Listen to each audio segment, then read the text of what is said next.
première vue. Donc cette semaine, on va parler d'un film dont on revient aussi au cinéma. Et en fait, ils vont voir un film au cinéma. Et puis après, ils s'assoient sur la chaise, ils s'assoient exactement. Non, en fait, c'est qu'on tourne plusieurs vidéos à la suite. Voilà, tout est truqué. Ah, voilà, tout est truqué. Tout est faux. En fait, en mouvement. Ouais. En mouvement. Mais on est allé voir. Donc la semaine dernière, on vous a parlé de Cabin in the Wood, chef-d'œuvre, allez le voir. Ouais. Et il faut le voir. Et juste après, on n'allait pas rentrer comme ça, comme deux connards. Donc on est allé voir Pirates. Bon à tout, bon à tout, mais rien méchant. Non, je sais pas. Bon à tout, Pirates, ou quelque chose, je sais pas. On verra rien. Bon à tout, on verra rien. C'est ça. C'est nul comme titre, c'est nul à chier quoi. Je sais pas, mais ça doit pas être ça le titre. Ça doit pas être ça, ouais. C'est quoi le titre original? Je crois que c'est juste Pirates. Ouais. Enfin, c'est les sous-titres français parce que nous français on est encore rajouté des trucs un peu con dessus. Voilà, d'accord. Bref, il faut pas. La commande dans les bois, allez, n'y allez pas, ça fait peur. Voilà, le sous-titre. Alors, Pirates. Qu'est-ce que c'est Pirates? Alors Pirates, c'est un film par les créateurs de Wallace et Gromit, donc qui sont des créateurs qui font des films d'animation en pâte à modeler. Wallace et Gromit, c'est un mec et son chien, basiquement voilà, il leur arrive des aventures assez extraordinaires et assez flippantes d'ailleurs même pour les enfants, je me souviens. Est-ce que c'est un rapport avec Air Bud? Non, pas du tout. Non, pas du tout. C'est un mec et son chien. Gromit est très intelligent, c'est un chien très intelligent à la limite. Non, mais je déconne, j'ai vu Gromit. Et voilà, se fait des machines un petit peu bizarres. Et moi, je me rappelle toujours de Wallace et Gromit 3 où il s'occupe de moutons et il y a le chien de berger qui se transforme en espèce de chien Terminator à la fin et qui. Ça me faisait très peur. Ouais, il y en avait un que j'adorais, Wallace et Gromit, c'était celui avec le tueur.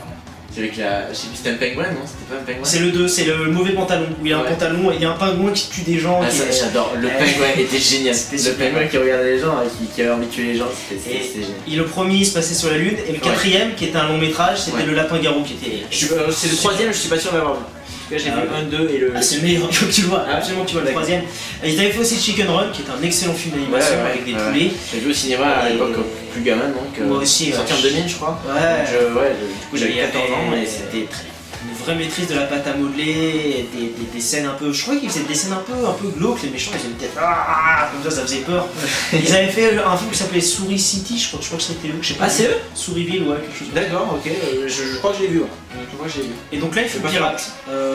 Moi, je l'attendais pas forcément. Pirate, bon, rien mauvais en tout. Non, c'est ça. C'est ça, putain, rien mauvais en tout. Bon, rien mauvais en tout, ouais. Voilà, bien joué. Tiens, tu vois, ça part sur des bonnes bases. Moi, Pirate, je l'attendais déjà. J'avais fait au début de la vidéo. La bande-annonce donnait juste, voilà, c'est l'impression d'une série de blagues à répétition pour gamins, vraiment ciblé gamins. Avec les blagues qui sont le plus faciles à comprendre, on va dire. Bien sûr, c'est de ça dont j'avais un peu peur parce que je trouve que c'est un peu la mode en ce moment de beaucoup de films d'animation. Pixar, on laisse Pixar de côté parce que c'est des génies absolus pour tout, enfin je trouve. Je trouve qu'il y a certains films de DreamWorks où ils jouent beaucoup là-dessus, même si j'aime beaucoup certains films de DreamWorks, mais ils jouent sur le côté, on va faire des. Ça dépend des fois. On va faire juste des blagues et ça va faire rire et moins se concentrer sur l'intrigue. Ça dépend des fois parce qu'il y a eu Dragon quand même en 2010 qui était très bien. Très bien, Megamind j'ai beaucoup aimé. Megamind était vraiment cool. Bref, et les films de Blue Sky aussi, ceux qui ont fait l'âge de glace 1 était super bien. Après l'âge de glace 2, tout le monde aime, moi je trouve ça a chier. Si j'ai vu le 2, je trouvais que l'eau était bien faite. Le tout début, j'avoue que j'ai eu peur. Moi j'ai eu très peur parce que il y avait des gags un peu. C'était vraiment. Mais c'est ciblé gamin en fait. C'est ce que tu disais tout à l'heure. Ce que tu disais tout à l'heure, c'est. Souvent, on aime bien, nous, adultes, jeunes adultes, ou geeks, on aime bien voir des films d'animation marrants, américains, quand il y a une double lecture. Quand il y a une double lecture sur les blagues. Le premier qui m'a marqué un peu dans ce sens-là, c'est. Même si c'était avant, mais avant j'étais pas trop film d'animation, etc. Voilà, c'est. Bon, il y a Toy Story, après Shrek, peut-être un peu plus Shrek 2. Shrek était très bon. Voilà, Shrek, très bon. Voilà, et du coup, en fait, t'as cette espèce de double lecture sur, par exemple, sur les deux premiers Shrek. Dans Pirates, j'ai trouvé que voilà, ça manquait un peu de vannes. Voilà, de vannes. Perceptible à double niveau par les gamins.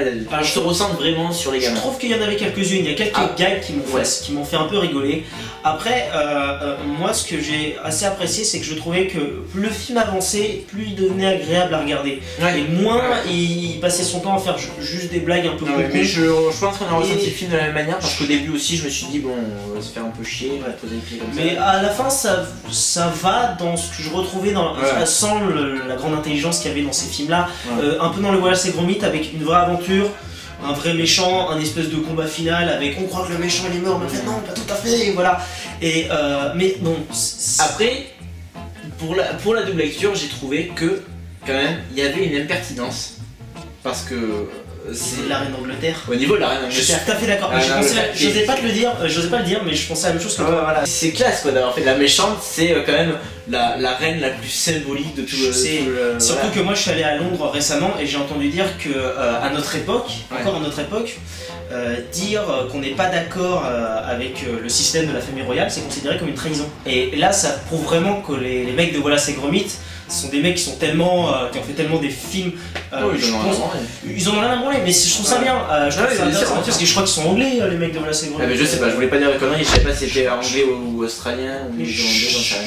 Je trouve ça un peu couillu. Je trouve que c'est vrai qu'il y a des petits gags à double lecture. Après, c'est vrai que c'est pas vraiment des gags à double lecture en fait. C'est justement cette impertinence là que voilà, quand t'as les pirates qui disent oh là là, j'aime bien le sabre, non, l'abordage et tout, non, trancher des gorges c'est cool et tout, voilà, et on dit à des gamins trancher des gorges c'est cool, alors qu'on sait très bien que ces gamins là ça va à leur fin, au pire ça va leur faire rire quoi. Bien sûr. Donc voilà, les méchants pirates, de la même manière que Pirates des Caraïbes évidemment, mais voilà, c'est une espèce de petite mode en ce moment. Mais voilà, les pirates sont passés à l'étendard, les pirates à la base c'est des méchants, je pense qu'il valait pas leur serrer la main, mais à l'époque, mais bon là en tout cas les pirates de films et donc de dessins animés sont tout mignons.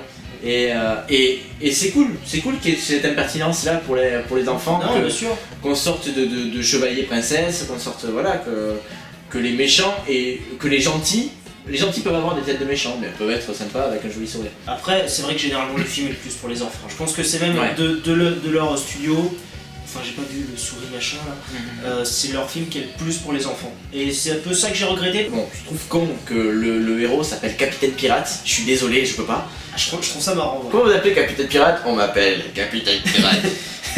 Moi ça fait parmi les gars qui m'ont fait assez rire. Mais oui, voilà.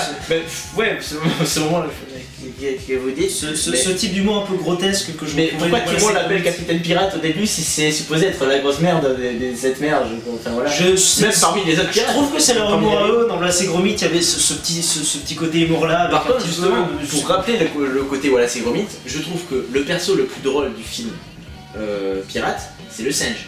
C'est le singe qui ne parle pas. Je suis d'accord. Et du coup, ça rappelle le chien. Ça rappelle Gromit. Non, c'est vrai totalement. Ça rappelle Gromit. Et du coup, ouais, voilà, c'est vraiment.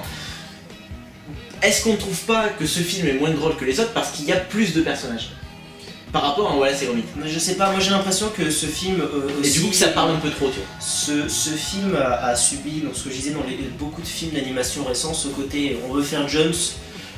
Donc on va faire un peu des gags à foison, des petits sketchs par-ci par-là. Et je trouve qu'il y avait moins, enfin c'est peut-être parce que j'ai vieilli, je sais pas, quand je revois des vieux Disney, par exemple, je prends Disney comme exemple, je trouvais que dans les vieux Disney il y avait plus, c'était même plus dramatique, je veux dire Blanche-Neige c'est limite gore par moment. Et ce côté, on va faire des gags un peu Jones avec des anachronismes partout, je trouve que ça c'est issu de DreamWorks surtout, qui fait beaucoup ça. Et DreamWorks l'a fait très bien avec Shrek, maintenant il s'y perd plus ou moins. Et là, que les mecs de Wallace et Gromit essaient de copier ça, je trouve ça un peu lourd. Pas hyper déplaisant non plus, mais je trouve que c'est un peu cédé à la facilité. Voilà, l'histoire, je trouvais que ça finissait un peu en couille. J'aime bien quand même le sous-texte, et la fin justement, on dirait que c'est assumé. Le sous-texte entre le pirate et son second. Désolé, mais ils sont super bien. Je suis un peu d'accord. Et je trouve, et voilà, pendant tout le film. Et rien que quand ils sont tristes et tout, d'ailleurs quand ils sont tristes, il y a une chanson qui a... voilà, c'est génial ça. C'est dommage que ça n'a pas été traduit d'ailleurs. Qui nous a surpris, voilà, alors j'ai chasamé avec, voilà, j'ai sorti mon iPhone vite fait discretos. C'est pas sérieux ça. Je sais, un salle de cinéma, je sais. Mais pour savoir ce qu'était la chanson, c'était une chanson qui n'avait... voilà, les paroles en anglais étaient très bizarres, c'était je pleure pas mais je pense au lasagne ou un truc comme ça, en fait, c'était pas ça évidemment, mais voilà. Et en fait voilà, c'était une chanson de Flight of the Conchords qui ont une série à eux. And if I am crying, it's not because of you, it's because I'm thinking about a friend of mine you don't know who is dying, that's right, dying. These aren't tears of sadness because you're leaving me. I've just been cutting onions. Oh making a lasagna for one. Cette scène-là, pour revenir sur leur côté sous-texte gay, on voit les deux séparément et t'as l'impression en fait que tu te dis à partir de moi, à ce moment-là, je me suis dit mais comment ça va se terminer? Ça va se terminer en fait avec le second qui part à l'aéroport et lui qui court sous la pluie pour essayer de le rattraper comme si c'était l'amour de sa vie pour lui déclarer sa Ça peut paix. être drôle, c'est vrai que ça peut être drôle. Ça aurait pu être super. Après, non, ce que j'aimerais dire, parce qu'on n'en a presque pas parlé, mais l'animation très Bien belle. sûr, bien sûr. Vraiment, je trouve que c'est une animation que j'ai l'impression qu'il n'y a que eux qui font, je crois. C'est pas ta Ce modelé. style-là, ouais, ce ça, style pas modelé. ça donne un côté un peu imparfait au personnage, Ouais. mais qui est tellement, je sais pas, tellement attachant en fait. Je trouve que ce style, en plus, ce style pâte à modeler, touche une certaine fibre auprès des spectateurs adultes, Ouais. une certaine fibre de nostalgie en fait. Pas forcément rattaché au premier, voilà, c'est Gromit qu'on a découvert petit, mais voilà, c'est ça parle beaucoup parce que le dessin animé, voilà, c'est pas parce qu'on voit du dessin animé maintenant qu'on va être, ça va nous rappeler le dessin animé de notre enfance. Bien sûr. Par contre, ce style-là, ce style d'animation, je trouve, voilà, c'est très, ça touche une place nostalgique, ça rend presque instantanément sympathique. Je sais, bah, je trouve aussi, je trouve que même on a l'impression que vraiment comme c'est fait, pâte à modeler, image par image, que c'est fait, c'est con, hein, mais plus avec amour qu'un film d'animation. Ce qui est pas forcément vrai, parce que, bien sûr, mais c'est le style, pas du tout, parce que tu vois certains films Pixar, tu chiales quoi. Je pense qu'il y en a beaucoup qui sont investis émotionnellement dans ce qu'ils font, mais quel que soit le film. d'ailleurs.